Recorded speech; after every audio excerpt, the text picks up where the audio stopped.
Welcome, everybody, to Redacted on this Wednesday night. I'm Clayton Morris. I'm Natali Morris. And on this show, we kind of navigate the clown world, the crazy clown world that exists, that we're all living through right now. It is a crazy clown world.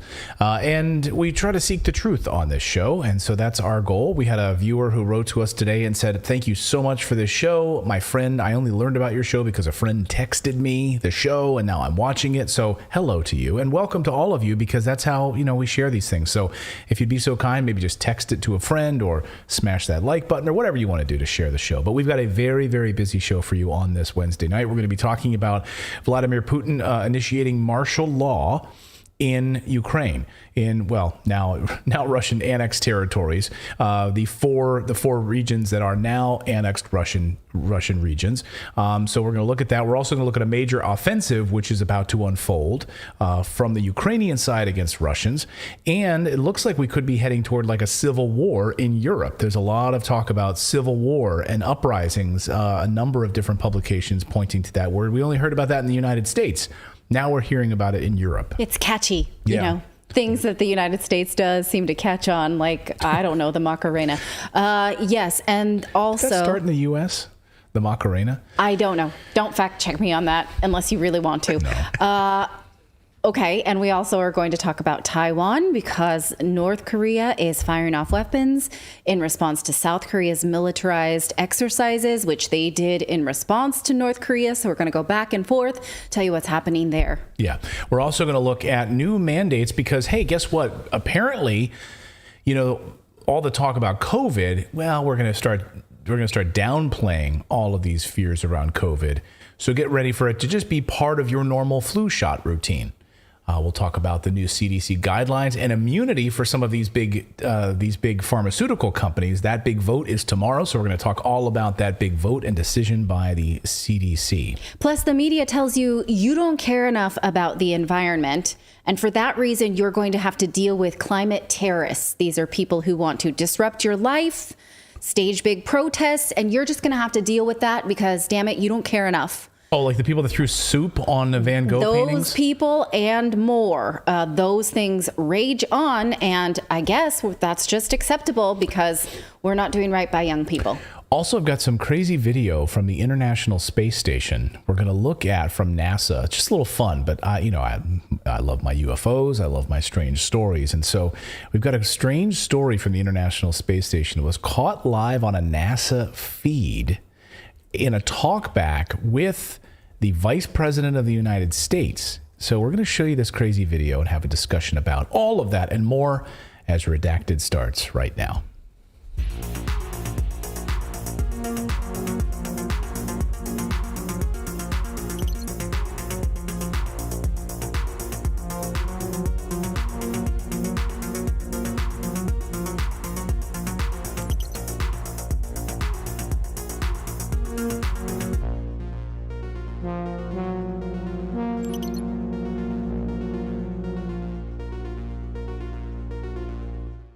It's like a Harry Potter. Don't make fun of my cowlick. Don't make fun of my cowlick.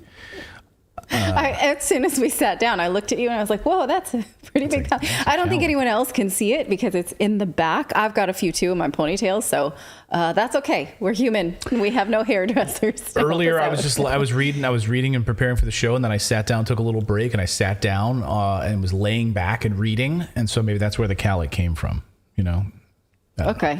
Anyway, welcome to Redacted. The voices you hear in the background are producers Philip and David.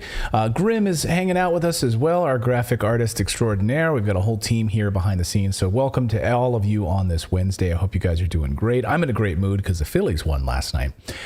So the Phillies up 1-0 against the Padres in the championship series. Here we go. Very excited. Did you celebrate about with a cheesesteak? No, not yet on the cheesesteak. No, I celebrated by producing a great show for you tonight.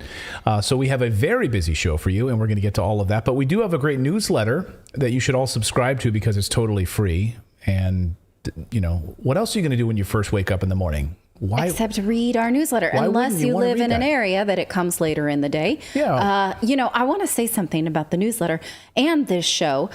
We read a lot of media. We read a lot of books. We try and present things that we think are at least being discussed in the world. And a lot of times my son is doing this project just now. I was helping him with his homework, and he was doing a project where he had to say what is a trusted source and what is not. And I was like, oh, bud.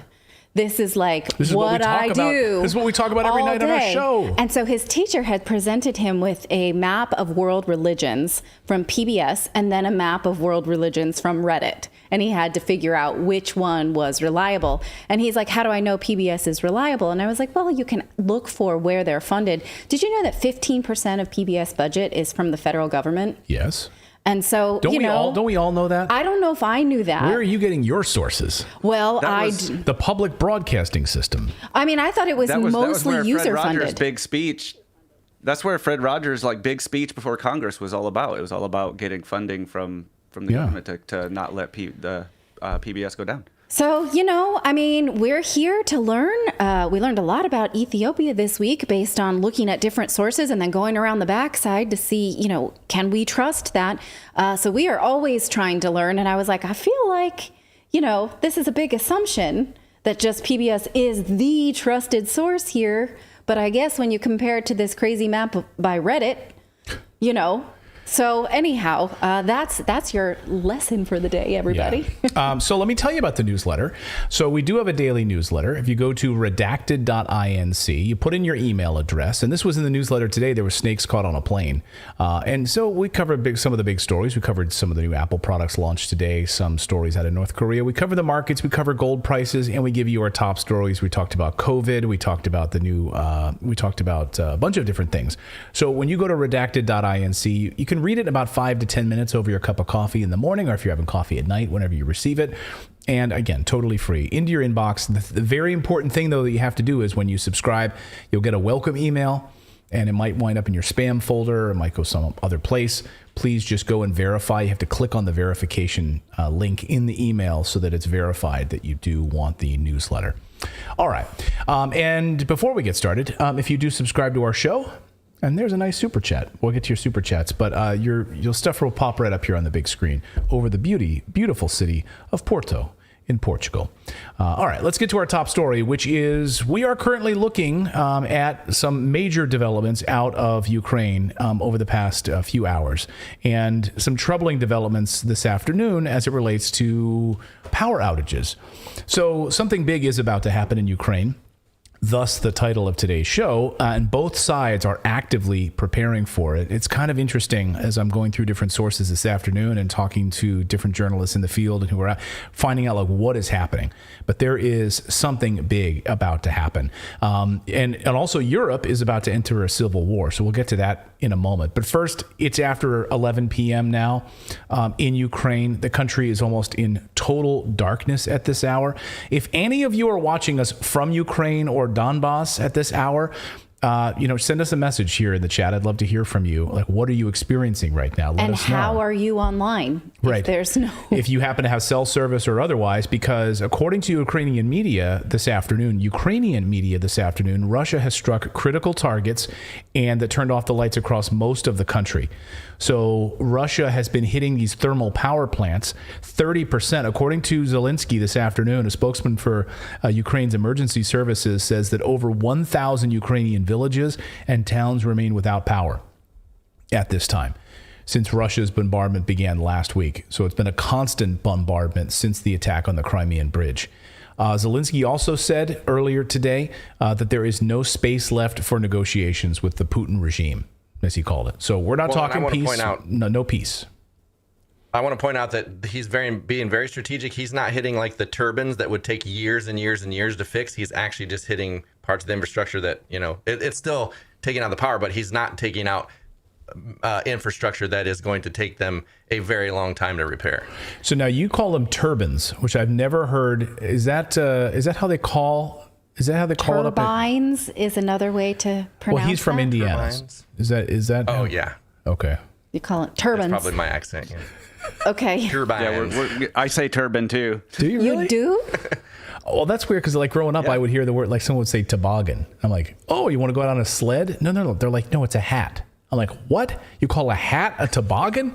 What the hell? Never heard that. I've never heard someone call it, maybe because I'm from turbans. Florida. Yeah, that threw me a little bit too, but I'm with you. I got it in context. She's the California, so you can keep Indiana, going. So turbans. Okay. Do you guys all in the chat call them turbans or turbines? I don't know. Anyway. Okay, but it is also worth noting. But it's a really great point because this means that it's not like total destruction for years to come. It's a temporary setback.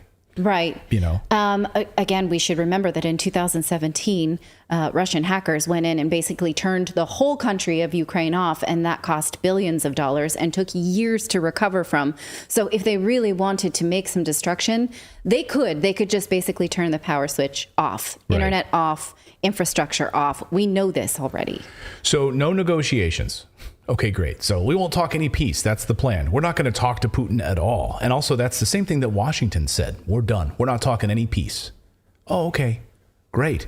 So more people die because of your ego and your Western puppet masters who are running the show. So more people will die because we can't talk about peace. They let him into NATO, right? So they let him into NATO. So what does he have to worry about? Did they leave him into NATO? Who's in NATO now? No, they didn't. That's the point. Oh, that was sarcasm. If you want to know if they're being, I'm sorry, I'm very sarcastic, but if you want to know if they're being used as puppets, they would be in NATO if they weren't. Yeah, and they're not going to be. But although Ukraine has basically said we're already a de facto NATO partner anyway, so what does it matter? But this afternoon, there's a new partner that's showing up inside of Ukraine, and that's Israel. Ukraine says it will formally request air defenses from Israel. So Ukraine's foreign minister is now saying that they will formally ask Israel to provide air defense systems because of all of these attacks on the infrastructure. They have not so far done this, but now they're going to. And at this hour, we have big news from Ukraine. It looks like NATO and Ukrainian forces are preparing for a major attack on the Kherson region. So, which again, we remind you now, Russia considers that part of inside its borders. And they have warned that attacks inside their borders continues to escalate. So, okay. Yes, this is Russia. This is Russia. This is the annexed regions, right? It's a border city now. It's a border region. So Russia's Kherson official, Kirill Stemasov, calls for people to evacuate. He issued this warning saying you guys got to get out, evacuate the city as soon as possible, and says Ukraine will begin an offensive on the city of Kherson very soon. Here was his message. And he says, look, we're not going to give up the city, but you need to get out now to protect yourself, he said. So that was his message. And then Russian media, we can play a little bit of this. So he's saying we need to get out to protect yourself now. And they're actively moving people out of Kherson. Russian officials are actively moving people out of this region to taking these precautions. Now, this is being reported not just, actually, Ukraine's quiet on this piece. This is being reported all over Russian media. So Russian media, they're fully aware that this is about to happen. Here it is this afternoon, RT reporting Russia braces for Ukrainian offensive in Kherson, what we know so far. And what we know so far is that Russian authorities have begun relocating residents eastward across the river. And this was, of course, formerly Ukrainian region, joined Russia following the referendum. And according to reports, this afternoon, forces are amassing for a major onslaught. And, according to reports out of D.C. this afternoon, out of Washington, the deep state, of course, this is exactly where it's all coming from. The deep state in Washington ahead of the midterm elections to give Democrats a nice boost heading into the election. Colonel Douglas McGregor writing this afternoon on that exact point. I mean, that is a crazy association that Democrats will do better if a foreign country advances in the war that we should not have to do with. But this is what we talked about here last night on the show. So it's wag crazy. The dog. It's wag the dog, right? And this is acceptable. If Ukraine does well, Democrats will do well. This association we all agree upon. Now, this was an old template. I mean, I don't know that this template works anymore, but this is what the template was a number of years ago. But it is an association we see played out across social media. Mm-hmm. Yeah. Yeah, you've got to support you've got to support the Biden administration and Democrats and neocons because look, I don't know why. like to make that association. I don't know. A vote for Democrats is a vote for democracy because, it's not like they were trying to remove the Green Party from the ballot, but that's what they say. A vote for the Democrats is a vote for democracy. So yeah, that's exactly right. So we're going to spread democracy around the world. So here's what Colonel Douglas McGregor wrote this afternoon in a piece, a really good piece that he wrote. Encourage you all to read it. But he specifically talks about this point about D.C. ahead of the midterm elections. And he says, today there are rumors in the media that Kiev might be under pressure to launch more counterattacks against Russian defenses in Kherson in southern Ukraine before the midterm elections in November. At this point, he writes, expending what little remains of Ukraine's lifeblood to expel Russian forces from Ukraine is hardly synonymous with the preservation of the Ukrainian state. It's also doubtful that further sacrifices by Ukrainians will assist the Biden administration in the midterm elections. But this is what they're hoping for, right? They're absolutely hoping for. We're going to use you as cannon fodder. So we're going to send all of these people into Kherson to die. That's exactly what's going to happen. Well, if they can say that all the money we spent is money well spent, then that hurts them less. Right. Oh, you mean the money that we spent in Ukraine, the billions? We can't turn on the lights in the United States. We can't afford gas prices or gas right now. We're going to have rolling blackouts. There's people sleeping under overpasses all throughout America. Did you see the numbers today on murder rate? 10% increase, in the huge increase in the amount of murders, a massive increase in the amount of violent crime across the United States, massive increase this year alone. So we got that going for us. But if we have more advancements in Ukraine, then we'll feel better about ourselves somehow. No, I thought guns overseas brought peace inside our borders. That's what you're supposed to be told. Yeah. So this afternoon, something else big happened. Russia knew that these attacks were coming, clearly. And today, Russian President Vladimir Putin declared martial law over this area. So over these 4 regions that were recently annexed. Here he is in his own words describing what's still happening and the attacks that are still taking place. So declaring martial law. Watch. Гибнут мирные люди. Неонацисты используют откровенно террористические методы диверсии на объектах жизнеобеспечения. Устраивают покушения на представителей местных органов власти в Донецкой Народной Республике, Луганской Народной Республике, а также в Херсонской и Запорожской областях до их вступления в состав России действовал режим военного положения. И сейчас нам необходимо оформить этот режим уже в рамках российского законодательства. Поэтому мною подписан указ о введении военного положения в этих 4 субъектах Российской Федерации. В сегодняшней ситуации считаю необходимым наделить дополнительными полномочиями руководителей всех российских регионов. Соответствующий указ также сегодня подписан. Высшие должностные лица субъектов Федерации должны уделять необходимое внимание реализации мер, призванных обеспечить безопасность людей, охрану и антитеррористическую защищенность критически важных объектов, поддержание общественного порядка. And the maintenance of public order. So, according to sources I've spoken to this afternoon, Ukrainian forces are amassing toward the area of Kherson. Russian authorities have begun relocating residents eastward across the river. And a bunch of big things that will change for people after the introduction of martial law. So what does this mean in the DPR, the LPR, Zaporizhia, and Kherson regions? So here's sort of a breakdown. I'm just going to go through just a couple of points. So first of all, what martial law means for this is security of all military, transport, municipal, and other facilities is strengthened. In general, everything that is important for conducting defensive maneuvers and maintaining life will be guarded. It will no longer be possible to cut past the fence of the only boiler house in town, is what they're basically saying. Number 2, civilians will be relocated to safe neighborhoods. Number 3, entry and movement throughout the territory where martial law is declared is now restricted. All need passes and permits from the military. This is coming from Eva Bartlett this afternoon. Soldiers have the right to inspect any vehicles. All parties and religions whose propaganda undermines the defense of those regions are temporarily banned. The military may enlist civilians to fight fires, dig trenches, or clear rubble after enemy shelling. Jeez. Authorities may take from residents of regions where martial law has been declared. They may take their vehicles or their real estate.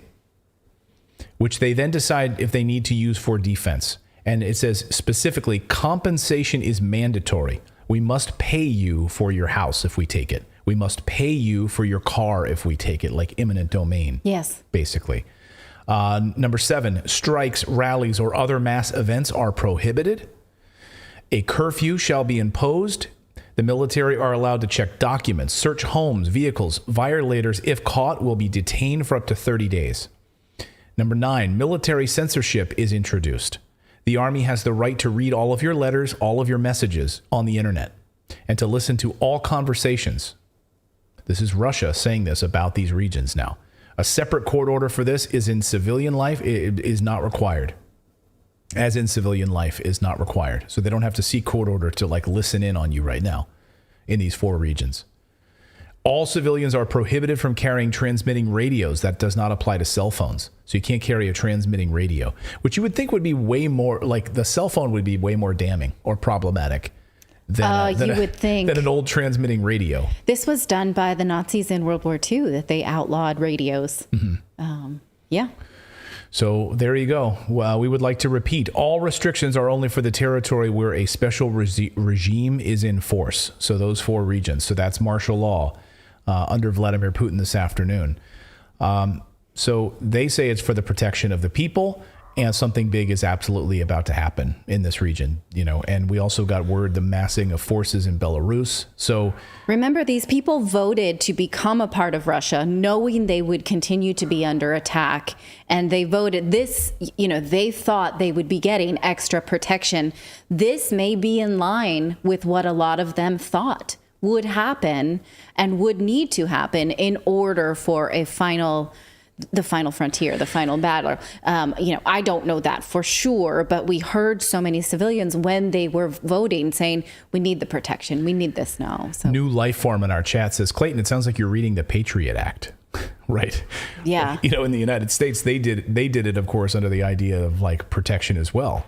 But we didn't get a notice like this martial law. Like, here's what's happening. So this is temporary, of course, and we'll learn more about this. But again, you have the temporary governor right now of Kherson, the Russia's Kherson official saying, get out now for your own safety.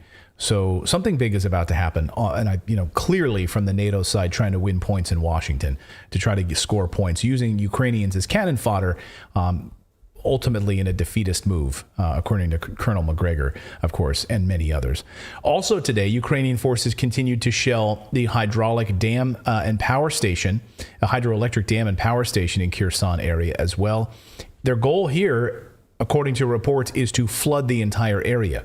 There's no other reason for it. They're trying to hit the infrastructure of this. So here is that hydroelectric plant that you're looking at. Just to give you an idea how bad the flooding would be, more than 21,000 cubic meters of water per second travels through this puppy. 21,000 cubic meters of water per second travels through this. So the idea, of course, is if they keep attacking this, then they'll flood the entire region. That appears to be the goal. Also appears to be the goal to attack the nuclear power plant. And this afternoon, we got word from that Russian forces had stopped another major terrorist attack on the Zaporizhzhia nuclear power plant. This time, Ukraine used 2 full battalions, more than 30 boats to try to attack it. Now, you recall about 2 months ago, they tried to do the same thing in the early morning hours, and it was stopped. This time, they've doubled the size or tripled the size of their attack. Russia says they stopped the attack and more than 90 Ukrainian soldiers were killed. 30 boats were also were destroyed as well. So they really want to blow up this nuclear power plant. They're really itching to do it, and hydroelectric plant. So this would be a lot of fun for all them. of us. Yeah, thanks. it'd be great for everybody. So thanks for that. By the way, I haven't heard a peep from the International Atomic Energy Agency on this. They filed their report. They're done. 2 months ago, a month ago, they filed their report, which was like weak-kneed and didn't do anything. That was a check. And then they're like, we're done. We got to go on holiday. So you're gonna keep bombing that thing. A lot of people are gonna die. Millions could die. That's fine. We got to go. We can't. I got to go eat some cheese back in France or wherever I'm going back to. I think they're in Brussels. Meanwhile, here's a question for you. Here's a sort of a thought experiment question for you. Are we headed for a civil war in Europe? Because It's starting to really look like that. If you look at the protests in Germany, you look at the protests in Prague and France all through the weekend and continuing with cost of living problems. I'm hearing more and more references to civil war in Europe. The American Conservative writes this, the threat of civil war in Europe. Here's the piece today outlining the clashes that are unfolding throughout Europe as social crises in Europe face escalation this winter. We're seeing massive protests all across Europe. Citizens and street demonstrations. If the crisis lasts longer, they write, it cannot be ruled out that terrorist groups will form, as was the case during the anti-refugee protests, and that we could see all sorts of communities torn apart. Over the winter, it wouldn't come as a surprise if some of the developed nations in Europe start to see more serious forms of civil unrest. And authorities are not optimistic. Stephen Kramer, president of Domestic Intelligence Office for the state, told German broadcasters the legitimate protests will be infiltrated by extremists and that it's likely that some will turn violent. They will likely be worse than what has already been seen. Like what we saw during the COVID pandemic, partly violent confrontations, but much worse, basically. But you didn't see a lot of that in Europe. Europe was pretty, even-handed during the pandemic.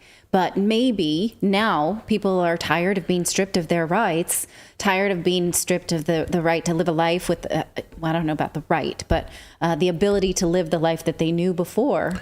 And I think they've had enough. Let's be clear, and we can hear from our viewers on this. And I'm sure that's one of those moments where people say, don't you remember those protests in Italy? There were certainly protests in Italy. There were protests, but the media kept them quiet. Right, the media that's what Oak Tree in chat asked, why are we not hearing this from the mainstream media?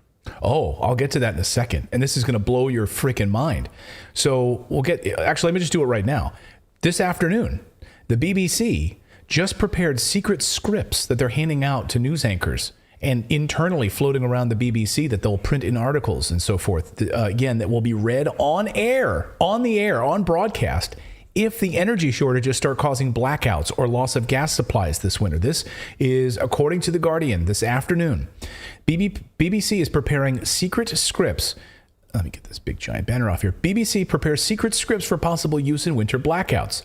The scripts set out how corporations will reassure the public events in the major power losses.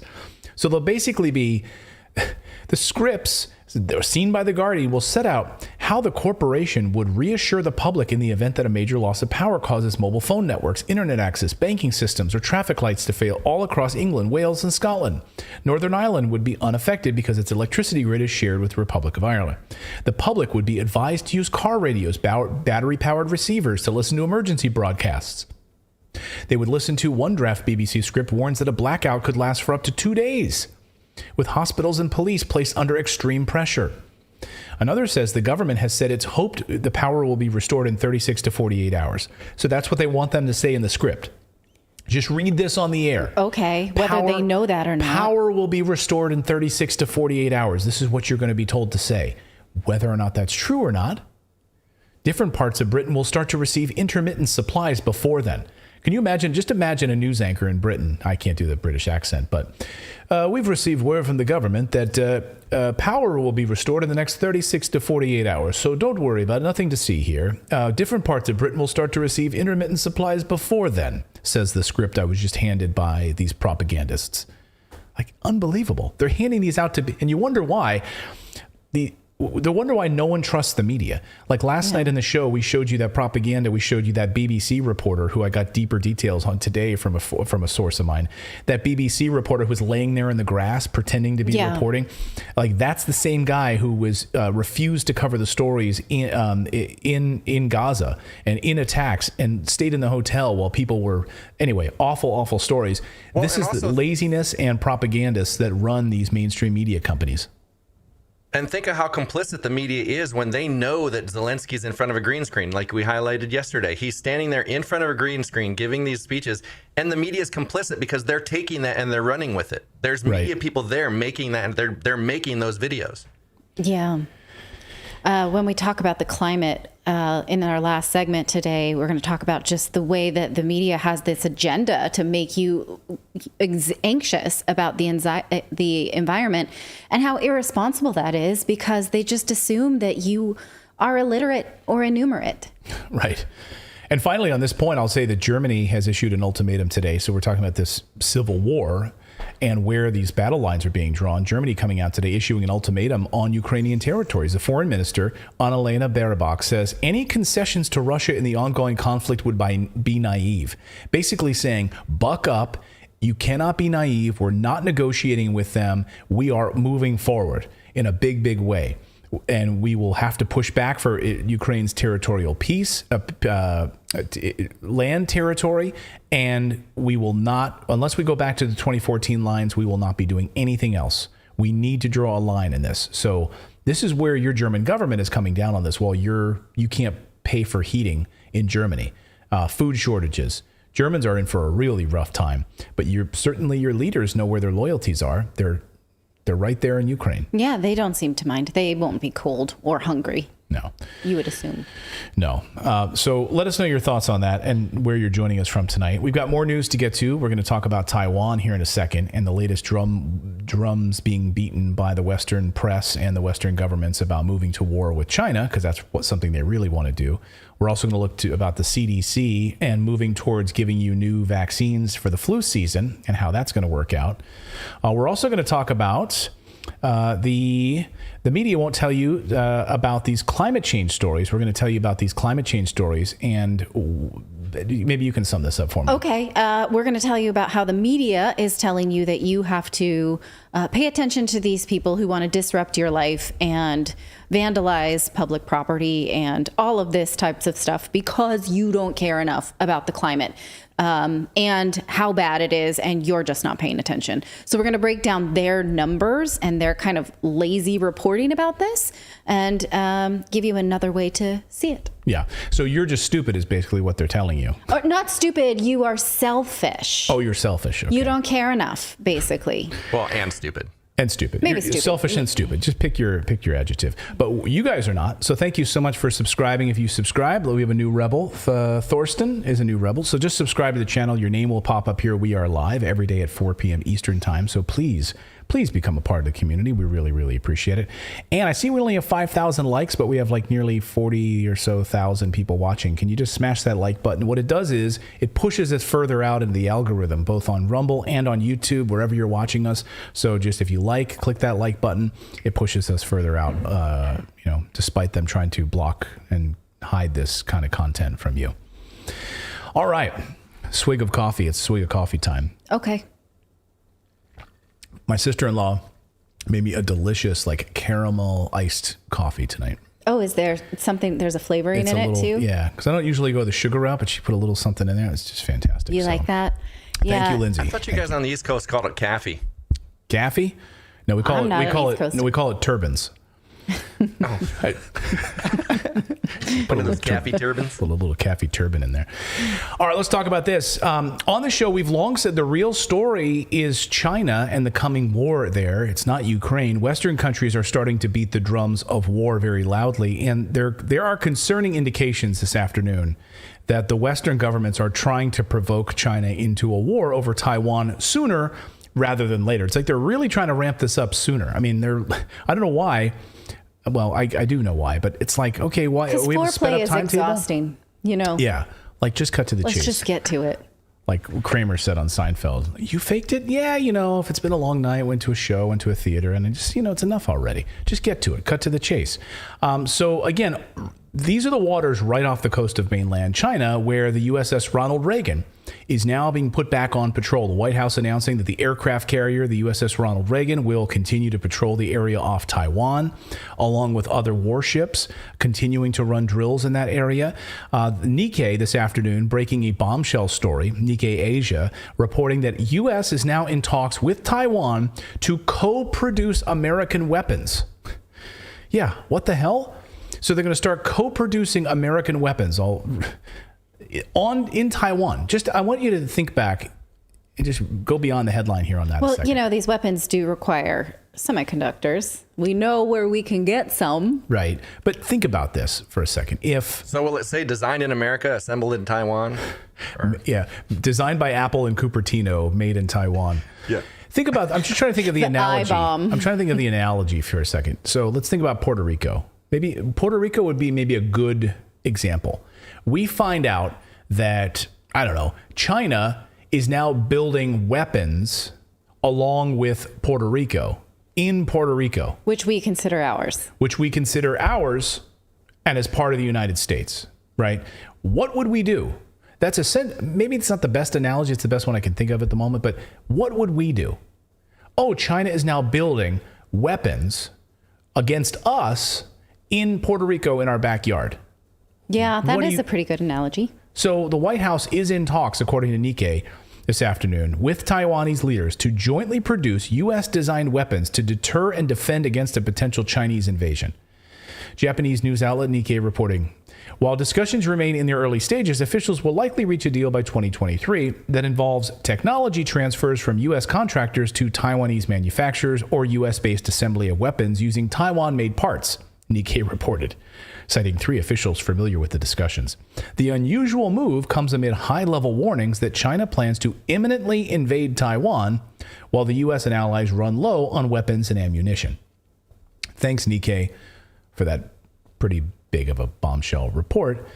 On Friday, you might not have noticed if you were busy with your family, the Pentagon, and that's why they released this information on Friday nights, is looking now for sweeping new powers in preparation for a war with China. So the Senate, the National Defense Bill, increases proposed military aid to Taiwan from $4.5 billion up to $10 billion. We are now going to send for defense and weapons inside of Taiwan. Here's Arnaud Bertrand, who says, okay, this is terrifying.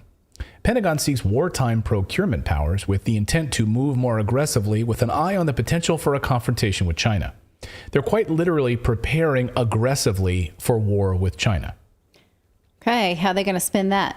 Jinping's tax. Jinping's tax? The Xi Jinping, the like how, like the Putin's tax. The Xi Jinping price hike? Yeah. It doesn't roll off the tongue. No, you got to Putin send price that. hike. You got to send that to the think tank to sell it a little bit better. The Xi Jinping cash register going cha-ching? No, that didn't work. Trying something. The ping sting. The ping sting. There you go. Are you feeling the ping sting at the pump? You can blame China for that. See, we are not good propagandists. We are terrible propagandists. The ping sting. That's pretty good. Again, this is like they've all, and of course, look, the MAGA people have been trying to paint Biden as like a Chinese puppet, right? That he's just a puppet of China. No, he's not. The guy literally just last week instituted an export ban.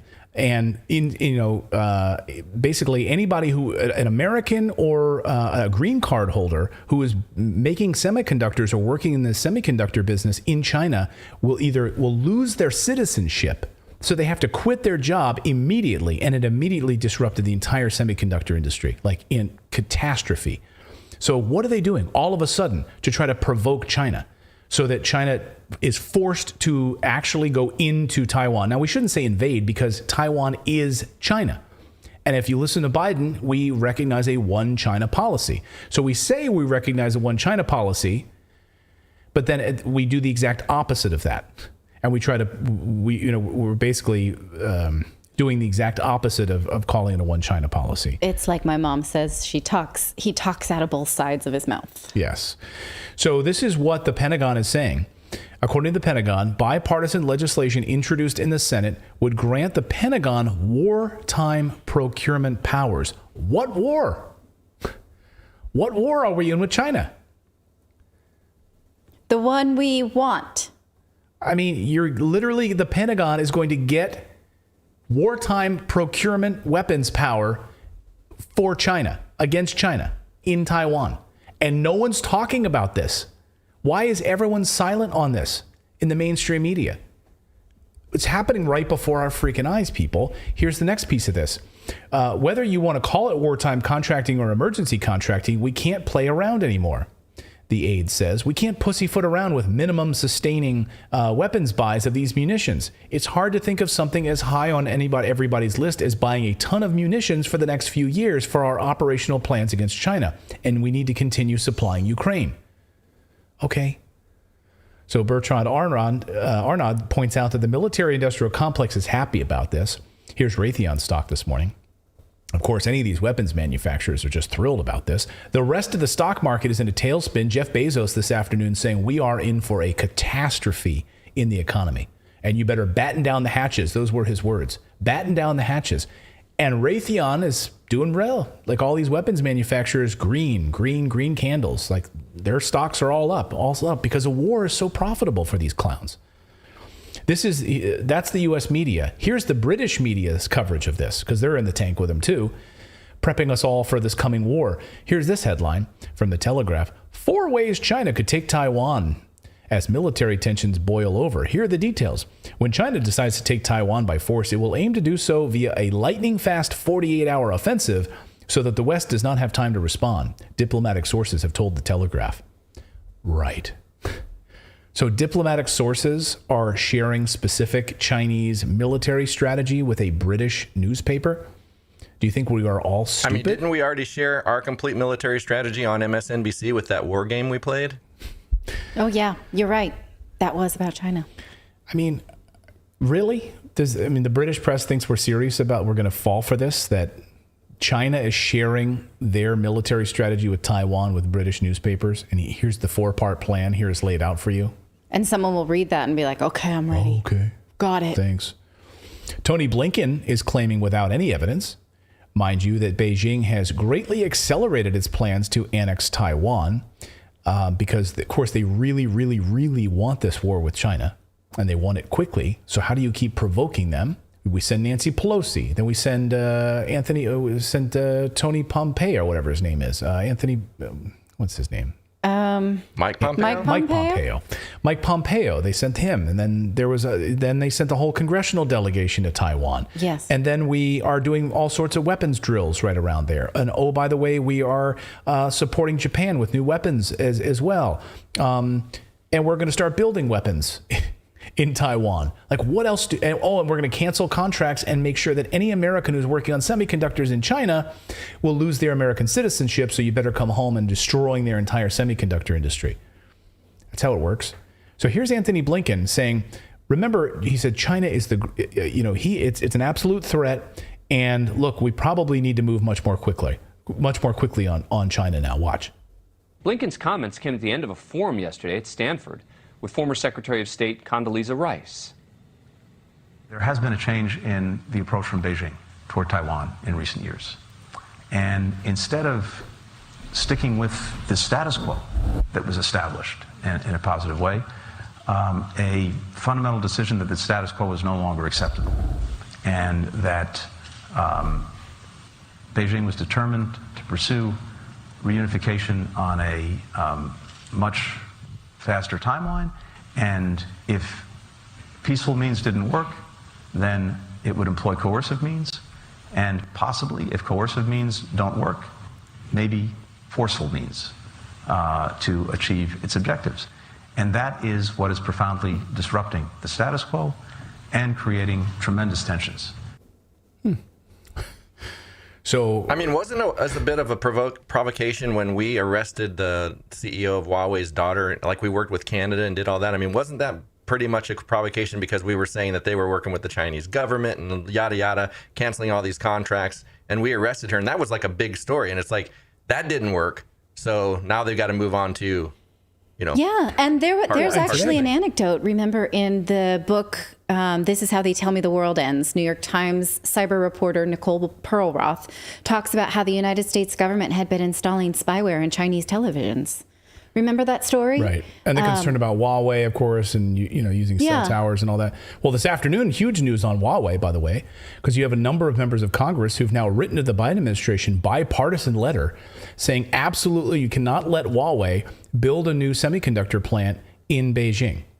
So pressuring now to try to get the Biden administration to step in against Huawei building a new plant in Shanghai. So there you go. So that was Antony Blinken. Well, you know what's, well, I was just going to say real quick to know that that's all about profits is like the majority of the backbone of every cellular network in this country is Huawei. So, you know, like they would have to completely destroy the infrastructure in this country to get rid of Huawei. So it's like, we'll take Huawei for now, but anything new. So that just tells you that it's all about profits. I didn't realize that. So in the U.S., that's like the main backbone in the United States. Oh, yeah. They were the only ones making the technology for like the LTE and the initial 5G networks. So they're all Huawei. But I know throughout Europe, of course, there's been like different countries making moves on like not allowing them. I know Portugal didn't want Huawei building in Portugal and some other European countries. But yeah, I guess you're right. So for the most part, it's widespread. So that was Antony Blinken. Then on Sunday, the Chinese president, Xi Jinping, during the opening of the Chinese Communist Party event, said, quote, resolving the Taiwan issue is a matter for the Chinese, a matter that must be resolved by us, Chinese people. We will continue to strive for a peaceful reunification with the greatest sincerity and the utmost effort, but we will never promise to renounce the use of force, and we reserve the option of taking all measures necessary. Now, of course, the West went on to, you know, it was like, look, he's going to invade Taiwan. He's going after Taiwan. He's going to do this after this speech, but they missed the nuance of it. But if you actually watch the speech and you listen to it, among the things he said is there's only a few people in Taiwan who, like the separatists, who are being stoked and provided by the West that are causing this problem. And he said the majority of Taiwanese want the reunification to be done peacefully, and they want to be a part of main China. That's what he said. What do you think? We've heard from our viewers that say that's the case. That is actually the case. Let us know your thoughts on that. All of Washington, D.C., though, pundits and everyone else, and the think tankers came right out after the speech, and they went right to the defense of Antony Blinken. It's like he says it, then they parrot it all over social media over the past 24 hours, which is, let's go to war right now. Here's Matt Stoller, who tweeted this: the U.S. needs to decouple our supply chains from China and mobilize for war ASAP. I really don't understand the apathy. Oh, you just read that. Okay. Read that again. You want to decouple the no, you don't, because then you're really going to see inflation if you do that. Give that a try and see what happens. I really don't understand the apathy to not want to go to war with one of the largest countries in the world. We would be wiped off the map if we go to war with China. I don't understand the apathy. Well, the economy of that is just completely ignorant. Like, go into your house and look at where most of the things are made, most of the cheaply possessed goods that you have, and then ask other people to decouple the supply chain. Right. That is ridiculous. I don't understand the apathy here. And basically, I wonder, I'm not sure how many years ago it was, but we were borrowing $5 billion a day from China. I'm sure it's way more than that today. So you would take like all of the supplies. I mean, goodbye Walmart, goodbye Target, goodbye all of the chain stores that you go to and buy your groceries, buy your goods. Understand, even chicken goes over to China, is processed and sent back here, and it's cheaper than processing in the United States. So you would lose so much of your food market. Yeah, I've told this story before. I'll tell it again. Go to a super Walmart in Hawley, Pennsylvania, near our house, and looked at the ground beef at the super Walmart. And at the ground beef came from 3 places. You can look where on the packaging where it came from. A third of it came from China. A third of it came from Argentina. And like a third of it came from, I think, America. Think about that for a second. That's gross. In one package, you had like from 3 different continents providing meat in one package of ground beef. So think about the economy of that. I can't understand the apathy of how. Here's a guy on Twitter, Elbridge Colby, who tweeted in response to Matthew Stoller. He says, "This is the Secretary of State," referring to Antony Blinken, "of a Democratic administration. This is not a random think tanker. Why are we not on a national mobilization footing?" he asks. "If we get in a war, we will have to be. But by then, it may be too late. So why are we not mobilizing right now?" he asks. So who is Elbridge Colby? Doesn't it sound like a guy who, went to Harvard? Sure. Like a little defense contractor of some kind. Young Elbridge. Can you put that back up there on the screen? Yeah. So who is Elbridge Colby? like a little Harvard guy. Elbridge, come inside. It's time for tea now, Elbridge. Young Elbridge. He's the co-founder and principal of the Marathon Initiative, a principal initiative focused on developing strategies to prepare the United States for an era of sustained great power competition. He's the author of the book, The Strategy of Denial, American Defense in an Age of Great Power Conflict.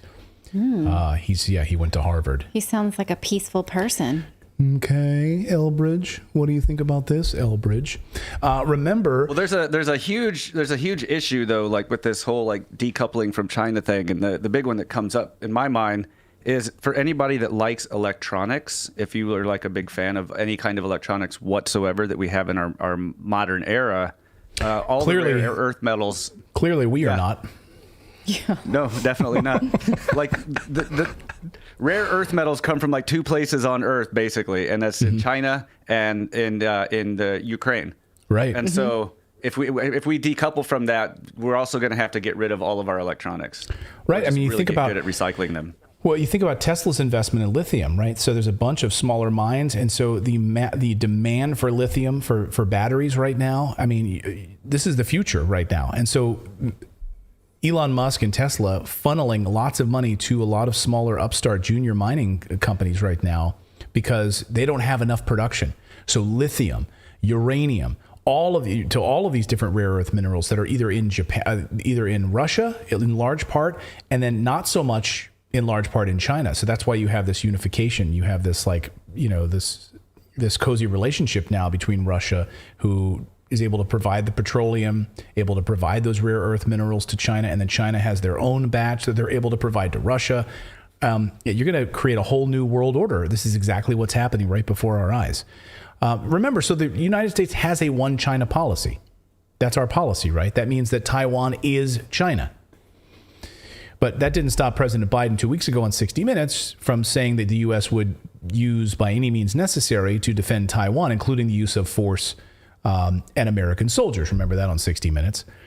Then he had to walk it back later, of course, telling us, because that's the thing, he told us the truth up front.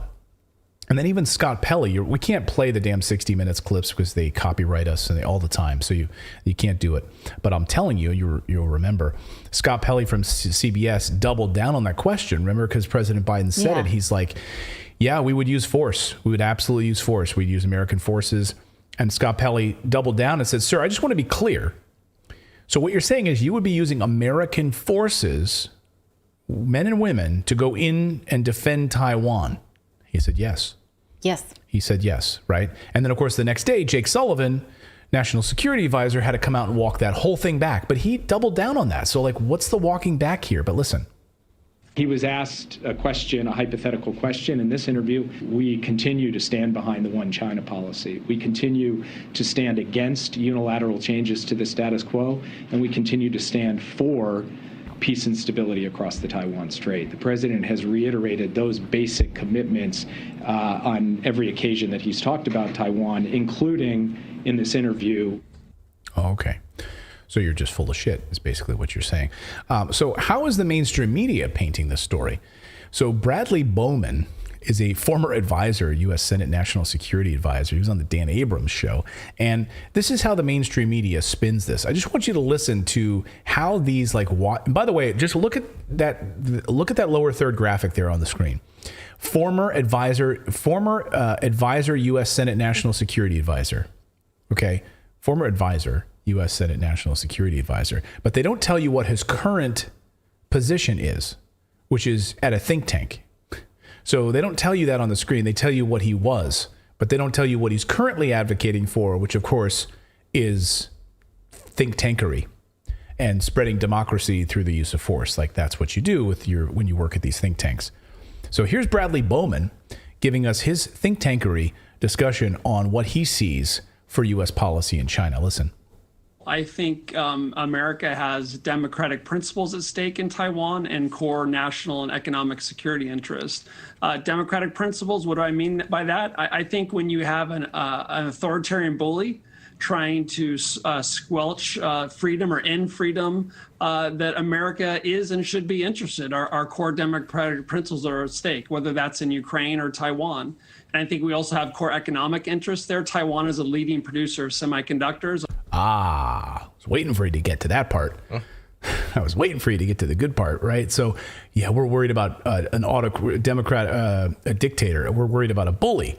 So here's how we'll show you about democracy. We will send warships to your backyard, and we will pump billions of dollars in weapons in your country and tell you what to do, because we're not bullies. We just spread democracy. But, our interests are, of course, the semiconductors. A lot of important maritime traffic goes through the Taiwan Strait.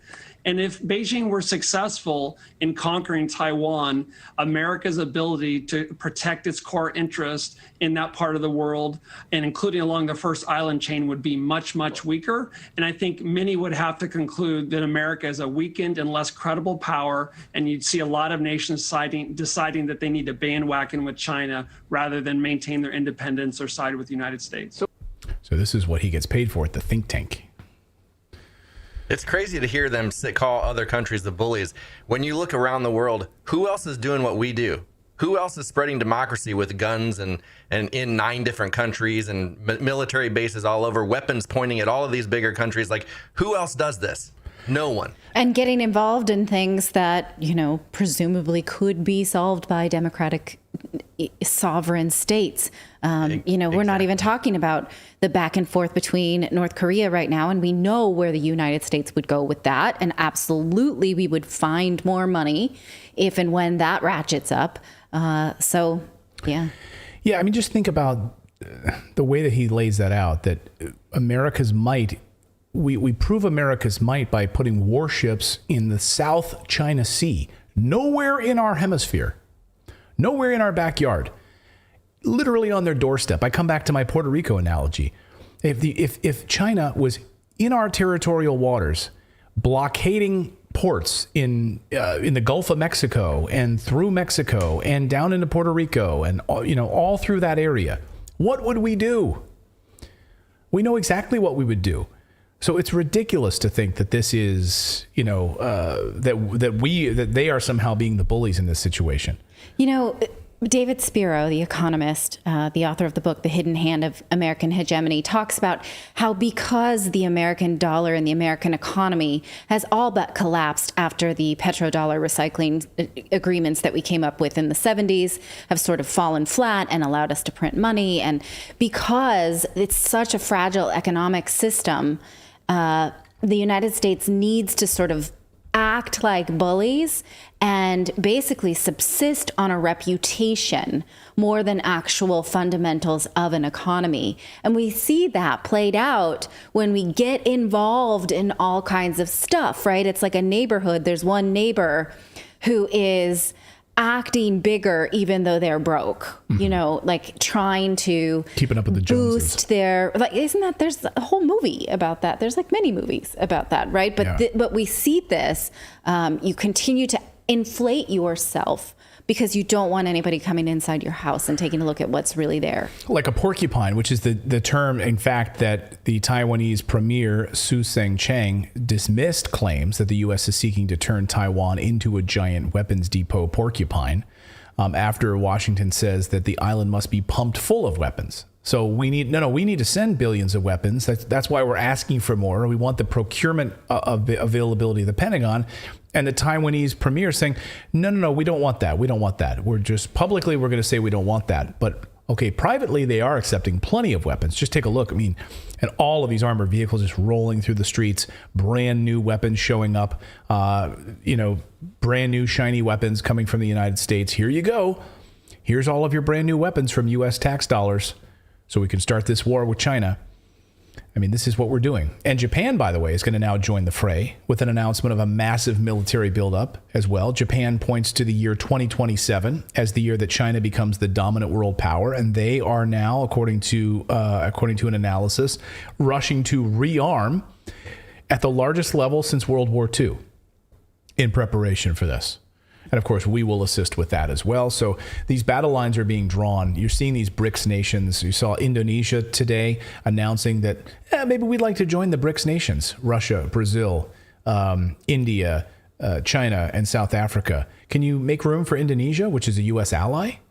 Oh, I thought Kamala Harris just was there and telling us how we're going to start to set up we have to get bases. involved there then if they're going to try and get involved, because we don't, NATO can expand as much as it wants. BRICS cannot. No. So then do we have to, get involved in Indonesia? Yeah, why not? Okay. We're going to Haiti. We'll go to Indonesia. We'll stick our American boot wherever you want.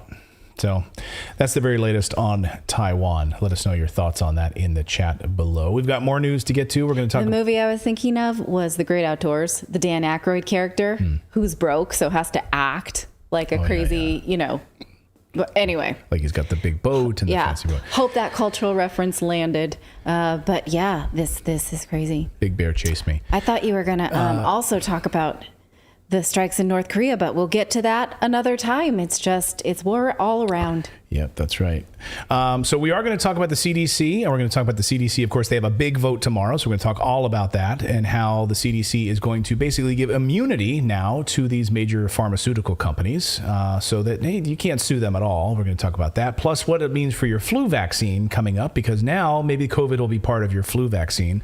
We're also going to look at these climate terrorists and tell you more about that. But first, you want to tell us about our friends over at Podium? Yes, I do. If you know anyone who owns a small business, you know that the last couple of years have been hard.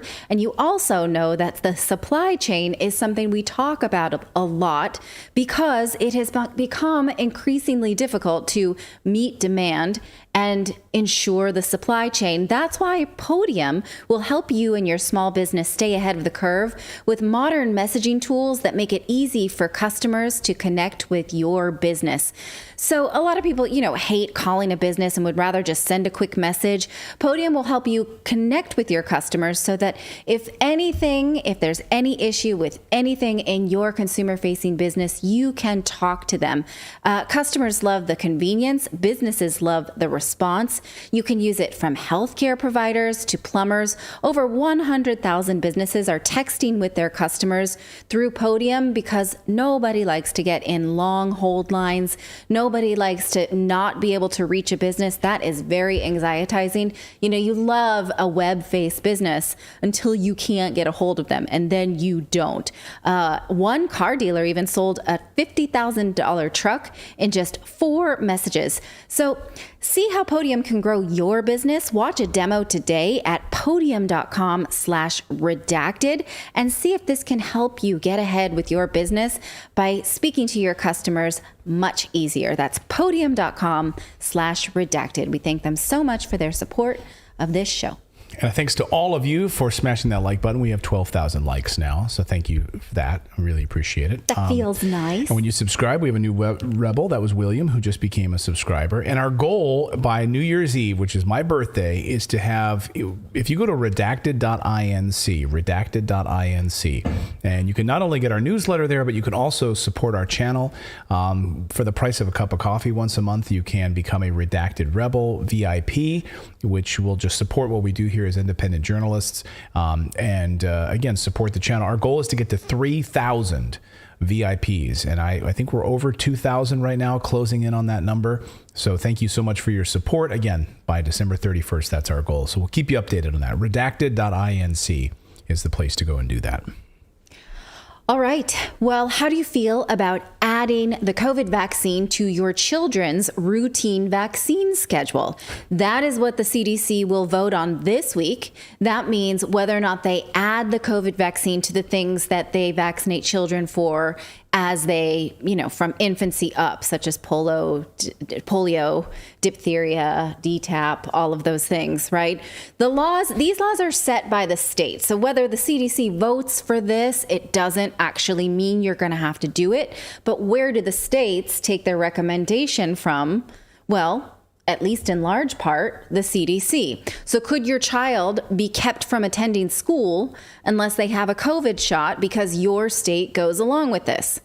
Possibly. So let's talk about what's actually happening. Reporters picked up on this scheduled vote in a CDC webinar that was held last week. This was a public webinar with these doctors here. The name of the webinar shows what they were discussing: schools, keeping kids healthy in school with what? vaccines. So reporters who attended the webinar pointed out this quip from these doctors, this question in the webinar, a question about, is it expected that the COVID vaccine will be added to vaccine for childcare program? And this doctor says, well, what I would say is stay tuned to next week's ACIP meeting that will be discussed about the COVID vaccines appearing on the child, adolescent, and adult schedules. So she said, tune into this ACIP meeting. Well, what is that? ACIP is the Advisory Committee on Immunization Practices. Who are they advising? Oh, government, the people who run our communities, basically. Okay. The Advisory Committee on Immunization Practices meeting started today. On the agenda today is a discussion about adding the vaccine. Sorry. Breaking news, they just voted. Okay, and they voted to or against? Unanimously. They voted unanimously to add the COVID-19 mRNA shots to the recommended childhood vaccine schedule in the United States. Okay, so it's no longer a hypothetical. That's insane. Did they not hear Biden say it was over? Yeah. Well, we're going to talk about why they would do this, not just, I mean, if you really sit down and ask yourself, why would they do this, right? This don't have, yeah. I mean, again, your state has to set this in place because the vaccines that are required for public school attendance are set by the state. And whether or not in some states you can use religious exemption, it's different state to state. There are no comments on the docket site in favor of this, according to Twitter tonight. So if you go to the docket site, which I'm about to in a second here, no comments in favor of them doing this. What is the docket site? The public docket site where they put this out publicly ahead of time. Okay. So you can weigh in. Okay. It does seem very strange when you consider that the flu virus is not included in that schedule. We're talking about the routine schedule of polio, DTaP, whooping cough, those types of things. The CDC recommends a flu shot. And in some states, for instance, where my children went in New Jersey, they had to have a flu shot up until kindergarten. And then it was not required. It was recommended only in order to come back from the Christmas break. And in most places, a flu shot is not recommended for most ages. So now they're saying the COVID vaccine should be a part of the regularly scheduled vaccine. Some states may require this. Some states will absolutely not. The Surgeon General of Florida, Joseph Ladapo, said on Tuesday that this will not fly in Florida no matter what the CDC says. He posted this just last night. Regardless of what CDC votes tomorrow on whether COVID-19 vax are added to routine child immunization, nothing changes in Florida. Thanks to Governor Ron DeSantis, COVID mandates are not allowed in Florida, not pushed into schools, and I continue to recommend against them for healthy kids. This is what the same Surgeon General that was punished on Twitter for releasing his own state guidelines that some populations not be vaccinated, particularly those at risk for cardiac events, specifically younger males. He was reinstated on Twitter, but not after a fight over his right to say this. So why would the CDC do this? Besides sort of the normal, they like vaccines excuse. Robert F. Kennedy Jr. is a lawyer and a member of the Kennedy family. He's the nephew of the Kennedy brothers, He says that if the CDC does this, it's not an if anymore. When the CDC does this, it gives permanent immunity to the pharmaceutical companies that they would not otherwise have if their emergency use authorization is revoked. He said this on Michaela Peterson's YouTube show, and I'm going to play you a clip. Take a listen. So they're never going to market a vaccine, allow people access to a vaccine, an approved vaccine, without getting liability protection. Now, the emergency use authorization vaccines have liability protection under the PrEP Act and the CARES Act. So as long as you take an emergency use, you can't sue them. Once they get approved, now you can sue them, unless they can get it recommended for children. What? Because all vaccines that are officially recommended for children, get it liability protection, even if an adult gets that vaccine. That's why they're going after kids. Okay, so if that's true, then this bridges a liability gap, because we've talked a lot about the emergency use authorization. If that's revoked, because presumably we cannot justify an emergency forever. COVID hospitalizations and deaths are decreasing. So then the pharma companies would actually have to go through clinical trials and get full approval for these vaccines. And they don't want to do that. So instead... Well, that's the thing. They already have gone through them and were not approved. Yes, right. They only ever had emergency use authorization. So if Kennedy is right, then vaccines approved for children then have no liability risk. So what?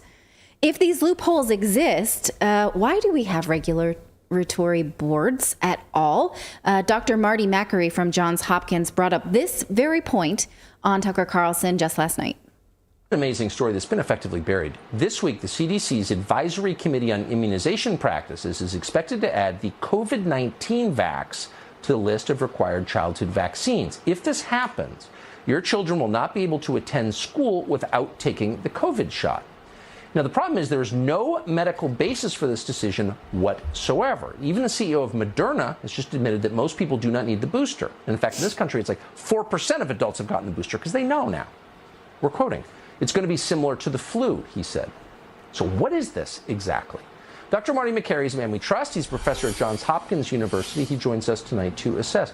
Doctor, thanks so much for coming on. Is it an overstatement to say there's really no medical justification for this?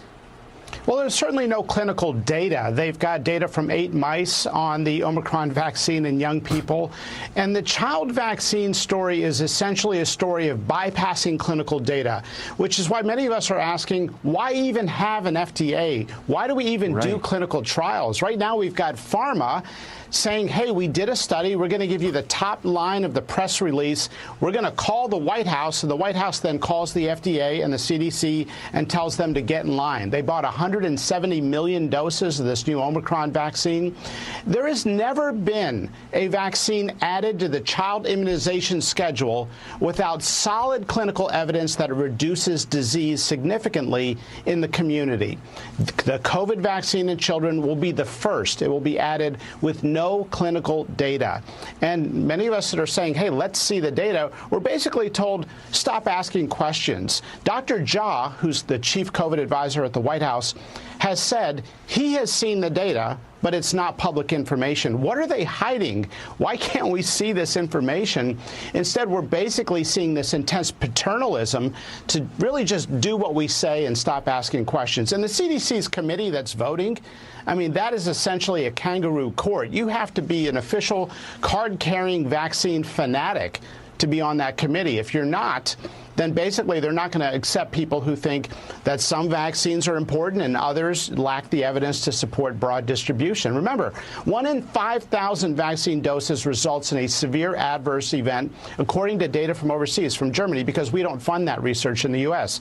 And in Israel, they took 283 people who got myocarditis from the vaccine. One of them died, 2 were in the ICU. So if thousands of people are going to get myocarditis from this indiscriminate vaccination in young, healthy people, we're going to see some unintended harm. And my concern is that some schools may blindly accept this. So if the CDC decides to go ahead and put this on the routine vaccine schedule, it'll be up to states. And that's where I think parents have a right to say, let's see some clinical data before we force this as a requirement for school. Well, yeah. I mean, this is like... You're so understated in your effect, but what you're saying is shocking, I think, to the layman anyway. So I appreciate you're saying it. I'm sure you're taking a lot of heat for it, but we're grateful. Dr. Marty Makary of Johns Hopkins, thanks. Thanks. So this would be the first vaccine added to the routine childhood schedule without data or trials, right? Tucker here, yes. Another thing that's frustrating is the FDA is all we have on our side. Like, they're supposed to protect us. Yet they worked with Pfizer to try to hide data for 75 years from us, but a judge did not allow that to happen. And that's the data that we have that shows, like we were reading that on this channel. We can't do that because we will get in trouble, but the FDA was complicit in trying to hide that from us. So why are they not like talking about like that stuff? Like the FDA, the CDC, all working together. They're supposed to work for us. And obviously they are not. Yeah. Now, Tucker said that only 4% of adults have been boosted. The CDC says that is a much higher statistic. If you take a look at how many adults have received the first booster dose, they're saying that that's up to 49%. If you look at how many adults have had the second booster shot, they're saying 39%. But again, that's for people over the age of 5 at this point, and there are about 330 million people living in the U.S., so not all of them are over 5. But still, that's a declining profit for Big Pharma. They have these shots. They want to give them to you for a profit. And keep in mind, they fully vaccinated 226 million people in the United States with the original vaccine. So only 25 million have had the second booster. So if you're one of the bean counters for Big Pharma, you'd be sad about that too. So to make up for the revenue, you could require it of school-aged children or just call it the flu shot, right? Like the CEO of Moderna said that he would do. Take a look. Is the COVID vaccine going to become that? Is it going to be an annual COVID booster for a very long time to come, or maybe for the rest of our lives? And how do you merge that with the fact that there's already low uptake of this new variant booster? So I think it's interesting. The uptake is actually stronger than seasonal flu from the data I've seen recently. So we'll have to see toward the end of the season what does it look like. It's the first time we're going to be more in an endemic setting than a pandemic setting.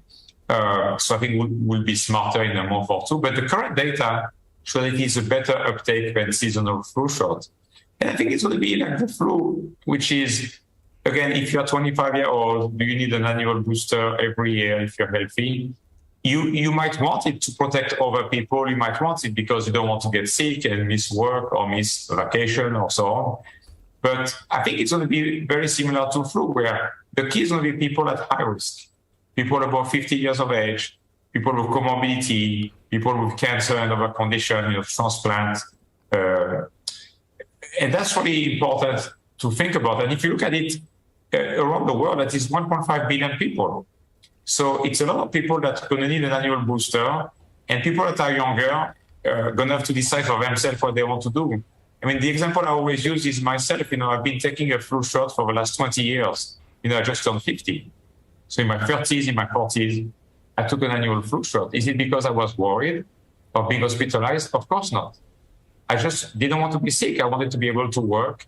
And I believe that the best thing we can all do in medicine is prevention. And vaccine is one of the most amazing healthcare tools we all have. And so absolutely. I took a vaccine against flu so I didn't get sick. And so I could, have a normal life and work and take my vacation, be with my friends and family. Something we all want to be able to do, especially during the holidays. And I used to have hair. Healthy I used to, back many years ago before I started taking all of these vaccines, I had tons of hair and I had furniture. Now I don't have hair or furniture. All of my furniture gone. All right. Well, we were presenting this story to you as a hypothetical that the CDC may vote for this. Turns out they did. So, okay, we'll see what happens in your state. If you feel any which way about it, you should contact your state educational board. I think you should make it known. However you feel about this for your own children. I see a lot of people saying this is the last year they're putting their kids in public school. They're putting their kids in school. They're going to do homeschooling as a result of this. I sure wouldn't. Again, your state has to instate it. Just because the CDC said it doesn't mean it will happen in your own community. I was wondering if at some point, like if a state doesn't do it, if they lose some kind of federal funding, like if they could do that kind of thing. Say, hey, we're going to implement this. If you don't implement it, you're not going to get funding for this. Yes, 100% they would do that through the Department of Education. Absolutely, they would do that. They do that all the time. And so, yes, they would do that. I'm not being cynical about it, and I'm not being conspiratorial. They would absolutely do that. So it depends on what administration is in in Washington, D.C., of course, right? Go ahead, Philip. I was just going to say, because I'm trying to think back to the last election, and I don't remember who I voted for to be on the CDC board. I can't remember voting for anybody. Yeah.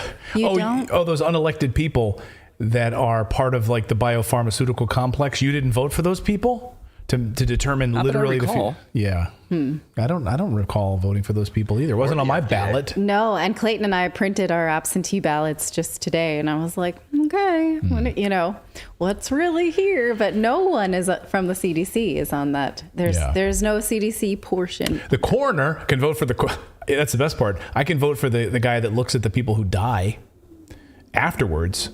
I can look at those guys who come in and examine bodies. Yeah, you can vote for that. Vote for that guy. All right. Do you ever notice there's no one ever running against a coroner? The coroner always runs like unopposed. There's always just like one person that's like, there's never like I would love to see a debate between coroners. Or could you even run as like a newbie? Like, I'm an outsider. Right. I'm going to drain the swamp. This coroner, he's been doing the same thing for so many years with that embalming fluid. We're gonna shake things up a little bit. Yeah. Term limits on the coroner, the county coroner. I can't believe that you have to vote that guy. You need to get big corporation out of the coroner's office. They've been ruining things for all of us in the coroner's office. But the people who they work with, they don't complain. Right. They're just a bunch of stiffs. All right, we got more news to get to. Industrial furniture. I was thinking that industrial funeral directors. So now I just got thrown off. Like the complex. Right. The coroner pharmaceutical. The more complex. morbid industrial complex. Okay. Big funeral. Got to get big funeral out of it. Yeah, I do like that. Big funeral. Big funeral's always getting involved. All right, we've got more news to get to here on this Wednesday edition of the show. It's Hump Day, so hump them if you got them, consensually, of course. And we're going to talk about this climate change issue in just a moment, and how all those people that are throwing soup at Van Gogh paintings.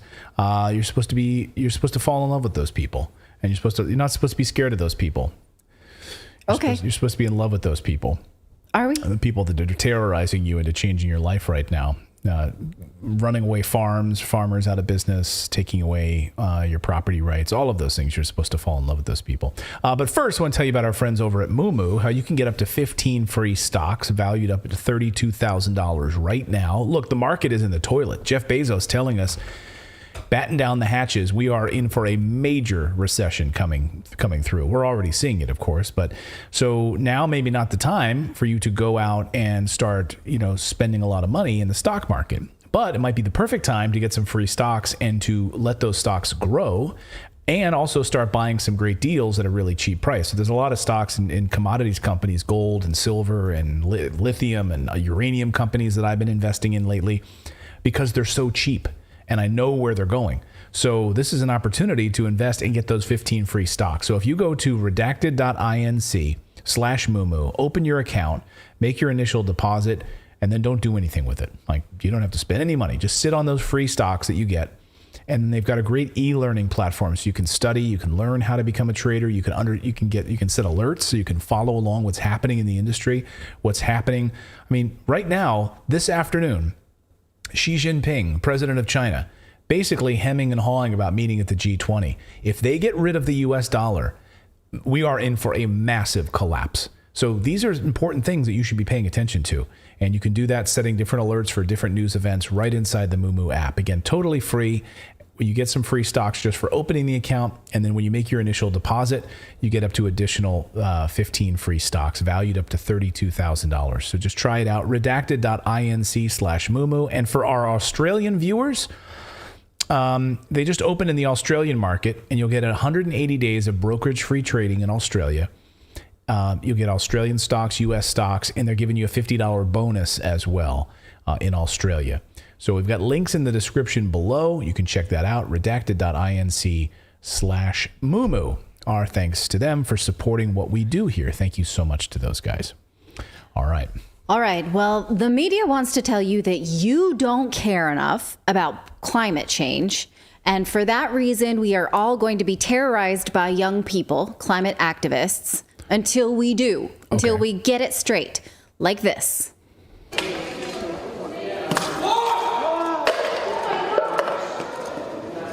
These idiots. Security. Throwing soup on a Van Gogh. That is a Van Gogh, an original, at a gallery in London. And then gluing yourself to a wall with super glue. Like, let's put super glue on our hand and then stick our hand to the wall. This will work. There you go. What is worth more, art or life? Is it worth more than food? Worth more than justice? Are you more concerned about the protection of a painting or the protection of our planet and people? Okay. They looked very proud of themselves for that act of vandalism. All I'm going to say is, what the hell kind of tomato soup is that color? Ugh. I know. It was well, like it's canned. Heinz. So there's a lot of bisphenol in that. I saw it. It's kind of an aside, but it was really funny. But I saw, when I first saw this video, it was on Reddit, and I saw somebody had commented underneath it, and they were like, somebody should go throw flowers at an Andy Warhol painting because of the whole can of soup thing. Yeah. That's pretty good. I like that. Now, okay, my visceral reaction to that is you're being a brat and you lack perspective of people's situations in the world. But these are young people who have climate anxiety, and I think the media shares the blame for that. So let's get to this, the media. Now, I'm not saying that there is not a net negative effect on climate because of climate change, or that the climate is not of concern, but I am saying that the media is banking on all of us being innumerate and scaring us in the wrong ways that are not helpful. Now, when I say innumerate, I mean that in the sense of when you're illiterate, you can't read or make context of reading. When you're innumerate, you don't understand numbers and you can't make context from them. And the media sort of banks on that. So here's a headline from Reuters today. Concern about climate change shrinks globally as threat grows. So what they're saying is you care less even though it is important. You just don't know that because you're ignorant. Now, there are two big assumptions here. One, people don't care about the environment. Two, the planet is a major threat to your existence. Where they're getting this from is the World Risk Poll from Lloyd's Register and Gallup. The study includes results from 125,000 people in 121 countries across all global regions. They're looking at resilience specifically. How do communities survive when exposed to natural disasters? And they just blanketly link these natural disasters to climate change, even though many of them we can't necessarily link to climate change. Scientists sort of postulate that they do, or they hypothesize, but that data is not in. We've covered it a lot on this show. Now, Gallup wasn't measuring really how much people care about climate change, which is what Reuters extrapolated. After reading this report, I honestly can't see how Reuters took that away from the report. The report is about how people cope. Do they have neighborhood help? Do they have money? Do they have family? Can they depend on their government? So you might not be surprised to know that the wealthiest nations scored the highest on resilience. They can cope with natural disasters. Oh, I wonder why. So the main takeaway here is that lower income people are less resilient. So we should take away conveniences and make their life harder, I guess, according to those climate activists. All of those countries, I mean, if you can look at that chart, all of those countries have something in common, right? They're all industrialized, and they've all gotten that way thanks to petroleum products, thanks to oil, thanks to powerful machines that helped build homes, that protected them against and allowed them to cope against hurricanes and disasters and all sorts of stuff. Right. The report is predicated on was in the print that was on their T-shirts. Right. Or where did the T-shirt come from? Was it shipped on a boat that used fossil fuels? Did they shear a goat themselves and then like weave it together? What about their cans? What about their pink hair dye? Like where that the cans is the most offensive part. Like I'm someone who really doesn't like canned food because of the bisphenol, because it's in the food, right? And so, okay. Don't get her started. So this whole report is predicated on the fact that more and more people will experience natural disasters due to climate change, even though, again, that link is tenuous. But the data does not actually support that even in this report. It shows all of these regions where people have experienced these different things: heavy flooding, hurricane, earthquake, drought. But the majority of most populations have not experienced a natural disaster. This column on the right shows that the majority of people actually haven't. Reuters reports in this article the findings of the survey released this week show that fewer people see climate change as a serious threat when you compare the 2021 survey with the 2019 survey. But just a few things. First, the data about perceived threat was not released this week. That was released in late September in the first volume. So Reuters is playing loose with this data set. That was an old data set that they're saying came out this week. So that's kind of sloppy. And this week's data, volume 2, only shows a difference between people who have experienced disaster and people who were not. So I don't know why they would just fudge their reporting, I guess because they assume you won't read it. So, but about perception that came out in September, not this most recent one. Reuters headline, again, is way off when they tell us that concerns about climate change shrink. More people are actually reporting they don't know whether or not the environment is a major threat. They're not saying, in fact, if you look at these numbers, 2019 to 2021, more people report that they're just not sure, not that they think it's not a concern. There's a lot of double negatives here, and I'm sorry, it's not my choice to lay out the data this way.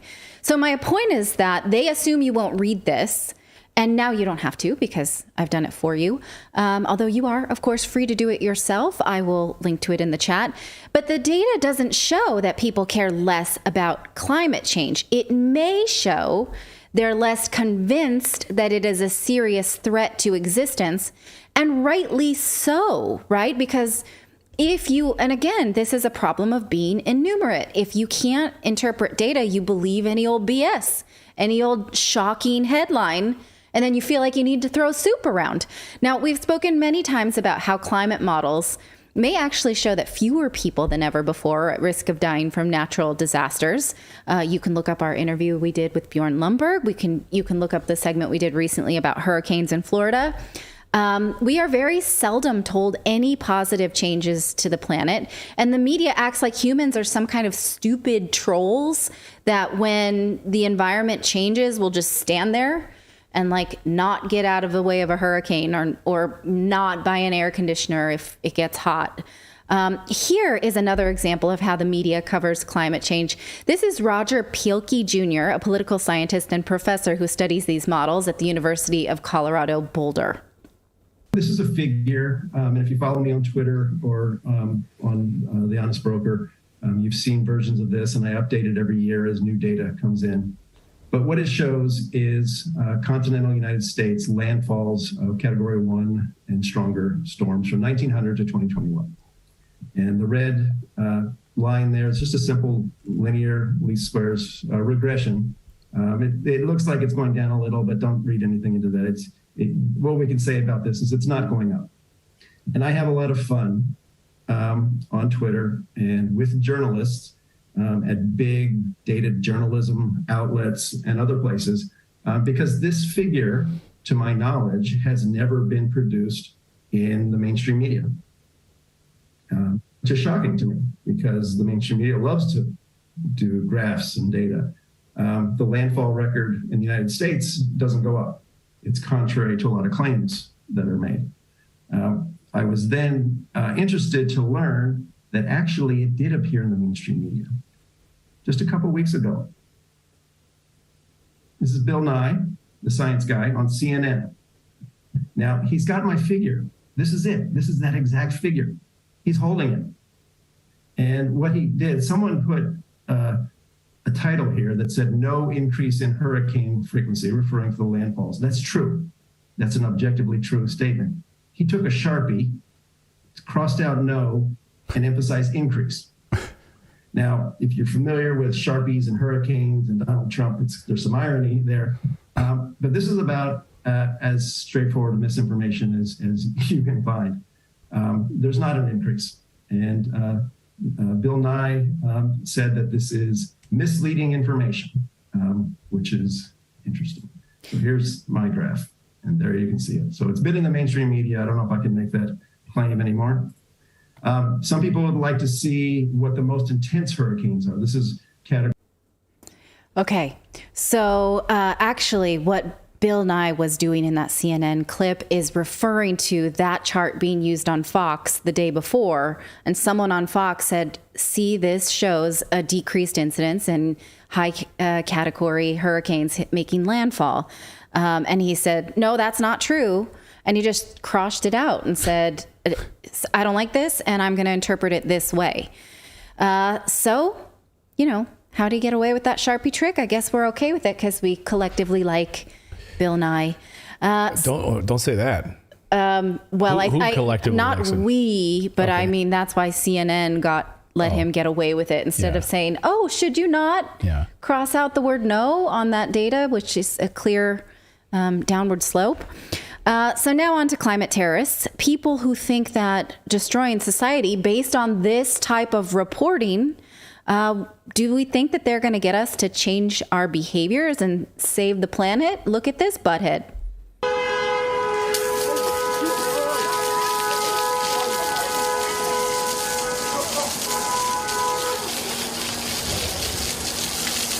Does this ever work?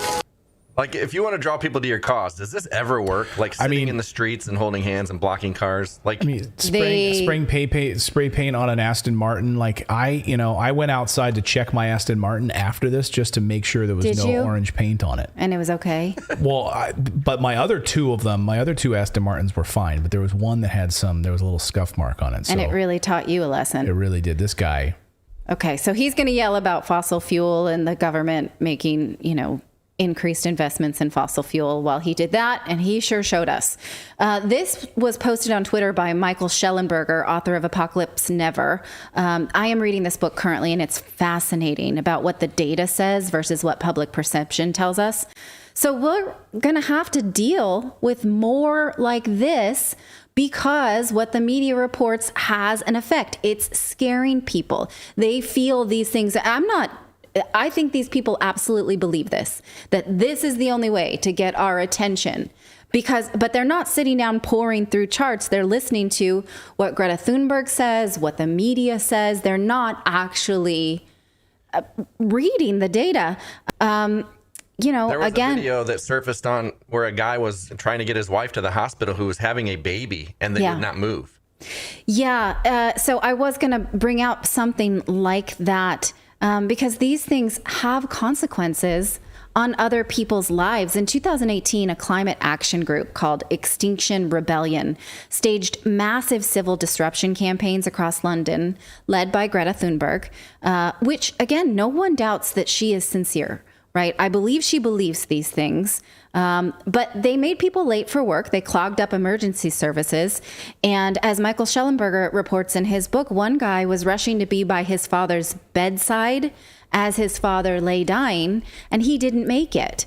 That's just one example of is that worth it? Is this the trolley effect? Like one guy's pain is worth however many people are saved.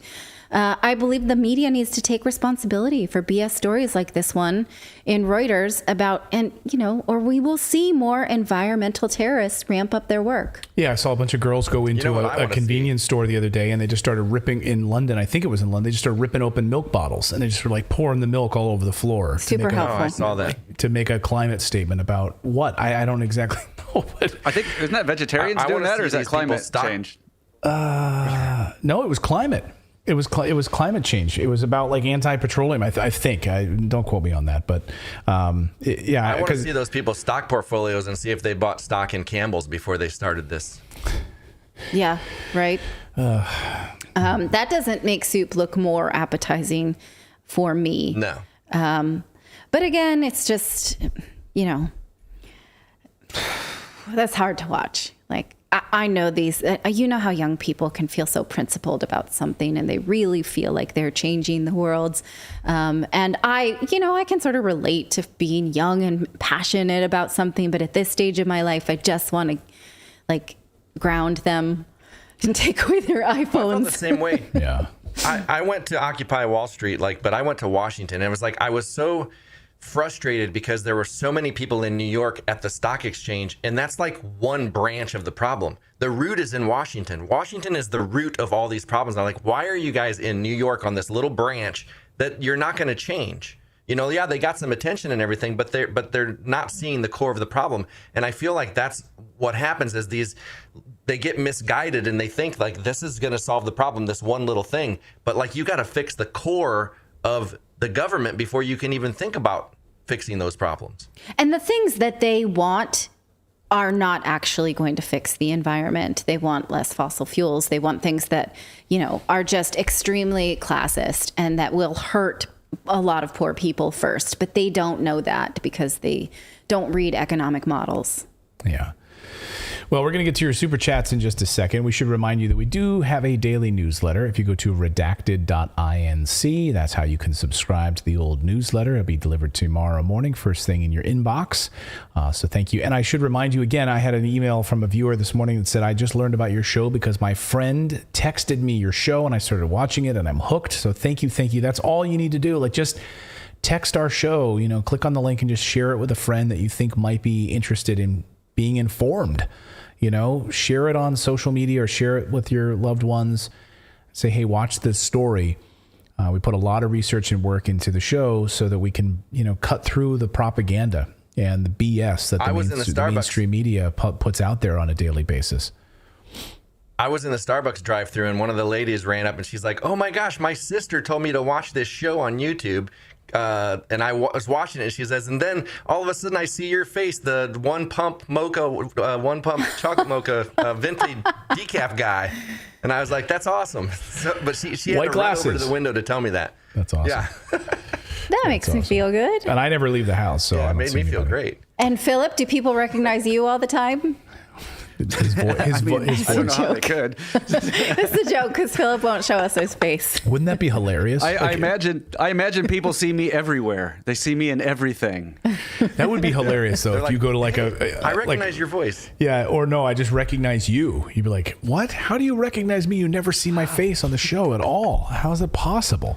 We have a secret camera, but on you that only the audience can see. Well, if anybody's like really bored someday, if you go back like 3 years on the YouTube channel, there is one episode where I had a camera. Actually, I think two. There's 2 episodes where I did use my camera. The good old days. You'd have to go find it. Yeah, it was just a camera on his feet, so it really didn't show much, but it was there. You could check it out. That was my other site, Clayton. We're going to give you super chats, and we're just going to rattle off a few super chats here in a second. But first, this story. This happened on the International Space Station. I love this, and thanks to the team over at Third Phase of Moon for slowing this down. But this was a NASA feed specifically, and so Kamala Harris was talking to the astronauts up there, and they were just kibitzing back and forth with her. And this happened. So I'm going to play this video. I just want you to watch this. Okay, go ahead and play it.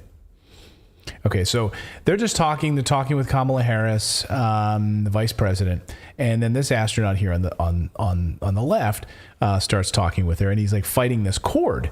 But I want you to notice something. Eagle-eyed observers are because everyone wants to know, are they really up there? Are they really even on this space? I'm not going to go that far, and I'm not going to maybe go conspiracy theory. But everyone's wondering why does his hand go right through this thing? Why does it disappear? And his hand. And a lot of people are saying, NASA, will you let us know what's going on with your cameras here? Now, you guys in production, David, Philip, what do you guys think? Watch his hand here. Goes right through it. You can't see. The cord disappears as if it's not even there. Like he's on some sort of I don't green. think so. It looks like maybe it goes in front. Yeah, it couldn't just totally be blending looks like in. it goes I'd have through it. I think it looks like it's just blending in with the skin, like an optical illusion. I'd have to go frame by frame. Here we slow it down even more here. Okay, so just his fingers do seem to go through it. So of course, the conspiracy theorists, and I mean, you don't have to be conspiracy theorists. There's plenty of lies and stuff that's been hidden from NASA over the years. Why they won't release more of the videos of UFOs that they have from the International Space Station? Why do they keep all this stuff quiet? Really, really fascinating though. I love this. I love this. That is right. I mean, look at that. That's some sorcery. Yeah. Yeah, and he doesn't hit it, so his hand's there. Sorcery. And nothing moves. Anyway, let us know your thoughts on that. All right, super chats. I just wanted to show that. All right. Will Merlot, I would highly suggest giving the documentaries The Greatest Story Never Told and Europe, The Last Battle a watch to understand what's happening. Okay. We'll do Greatest Story Never Told. And I think Turf I've actually Floor. seen. Clown World. Clown World. Yes. Epic Shot 308. Please keep your arms and legs inside the ride. And Will Merlot again with Kanye was right about the ones in power. Roddy Espinoza, thank you for your true way to inform us. I love you guys. Okay, Clayton, I think this one is specifically for you. LFGSD, go home Phillies. So I don't know. Well, they won last night, so the game starts. What, in a few hours? Yeah. Is that Let's Effing Go San Diego? Is that who they're playing? San Diego. Yeah, that must be. Yeah. Yep. Okay. LC, you are so awesome. Thank you. So much. Pry Rush, Russia is employing dragon teeth fencing. Is that a military move? It must be. Okay. Yeah. Vladov Krov, the Duran suggests that Russia may take all of Ukraine. Yeah, there's that suggestion, but I don't know. There's no what. I'm listening to you. I thought you were saying. Yeah, I don't know. I don't think that that's the case. I don't think that they want to, but I mean, there's that suggestion they want to take all of Ukraine, and Russia says that's not what they want. I don't know. I mean, the thing is, like, they're potentially be forced into doing that because if Ukraine doesn't leave them alone, they're backing them in a corner. John Davis. So we potentially will be fighting two proxy wars on two different fronts. Well, that's not to count all the ones we talk about. The other ones. Yeah, I was gonna say, don't forget Haiti. Don't forget Syria. We've got yeah. You said two proxy wars. Yemen, Ethiopia. Like, how many more proxy wars do you want? Jaden says, all this China madness comes down to quantum photonic semiconductors, especially the Intel 22 Angstrom. Nancy must have them. And then Marco Bugarski, hi from Serbia. Please do a segment on Rio Tinto. Rio Tinto. I don't know Rio what that Tinto, is. Yeah. And two more. Will Murdo, the international banking cabal, Kanye called out. Oh, okay, I know what he's talking about. Trudy Weber, appreciate what you guys are doing. I watched The Breakfast to get the real news. Being in New Zealand, what happens with Taiwan and China will impact us big time. Oh, yeah. We get no news through the mainstream media. Oh, yeah, because they're totally in the tank. Same this. I was speaking with a viewer in Australia this morning. I was emailing this gentleman in Australia who was saying, they are ground zero for what's happening there. Of course, they were like the petri dish for COVID tests and lockdowns. And he's like, fortunately, like, people are starting to wake up here. He's like, but the mainstream media here is just awful. And so, yeah, I mean, talk about what's going on in the Solomon Islands. And of course, we're funneling weapons and of course, military equipment to Australia as well. And Australia wants us to build additional bases there. So, yes, this is what's happening. What is this super chat about blending mode? Do you see that, David? Blending mode. Yes, about the astronaut. This is called blending mode. It happens when an interlaced footage is not blended right. Your producer, instead of spinning this into a sensationalist crap, should know better. Oh, sorry, I didn't spin anything, Jack. I didn't see that. I didn't see that they hit at you. Sorry. Yeah, no, it's all good. It doesn't bother me. People can hit at me all day. Daniel wants to know, Clayton, are you growing a beard? No, I just been lazy. Lazy. Yeah, I just hate shaving, and it looks nice on you. It's getting to be like the fall. It's the fall, and it keeps me a little warmer, and that's like what I tell myself. It's like cozier, Is that warm? Keeps me cozy. Keeps me, yeah. I don't know. Okay. Someone said I should That's go why I as, got the Chewbacca sweater. Someone said I should go as Woody for Woody. That would be pretty good. From Toy Story. That I look like Woody from Toy Story. You do. I do. There's a snake in my boot. We need to hear your Forrest Gump again. That was so good. Those look like comfortable shoes. I bet if I remember real hard, I could remember my first pair of shoes. They was my running shoes. Can I be excused? Yeah, that's what we created, Bubba Gump. Yeah, Bubba Gump. All right, everyone. That's going to do it for Redacted tonight. Hey, we are live every day at 4 p.m. Eastern time here on the old show, so please join us live and set that egg timer to join us. Hopefully tomorrow when we're here, the Phillies will be up to nothing, and I'll have that. Because, look, I don't have much else. So. Oh, wait. You don't have much else? Do you know what tomorrow is? Yes. Tomorrow is... Tomorrow's our wedding anniversary. No, that's not what I meant. That's not what I meant. I just meant... Well, I just meant... Darling. I just meant I don't have much else to celebrate. And scene. Except... Oh, really? That's interesting. You know who I feel a bit like? I always wanted... It's going to be like... Bye, everyone.